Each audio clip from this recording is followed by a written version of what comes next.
কি গরিবেরা, তোমরা কেমন আছো? অনেকদিন পর আবার চলে আসলাম। তোমরা তো গরিব, তোমাদের খোঁজ খবর তো আবার নিতেই হবে। আচ্ছা, তোমাদের জাতীয় পাখি কি জানো, না ভুলে গেছো? দোয়েল, দোয়েল। আচ্ছা, তোমাদের জাতীয় পশু কি? পশু বললে আবার মাইন্ড করলে নাকি? Royal Bengal tiger. কি গরিবেরা, বুঝতে পারছো?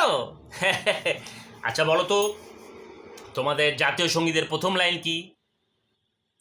আমার সোনার বাংলা, আমি তোমায় ভালোবাসি।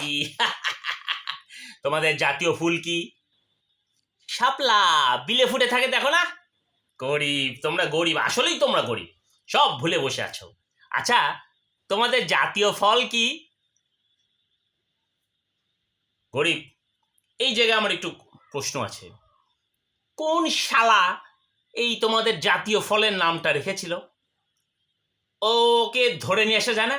আচ্ছা, ওর কি কেউ নাই নাকি? তোমরা কি জানো তোমাদের জাতীয় ফল কি? কাঁঠাল। এমন একটা ফল, যেই ফলের কাঁটায় ভরা, যার কোনো সাইজ নাই, চেহারা নাই।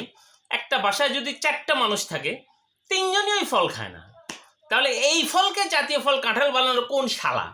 আচ্ছা, এর কি কোনো মা বাপ নেই? এর কোনো আত্মীয় স্বজন নেই? একে কি ধরে আনা যায় না? তোমরা গরিব, তোমাদের ফল, জাতীয় ফল কাঁঠালই হওয়া উচিত। গরিব ছোট লোক কোথাকার।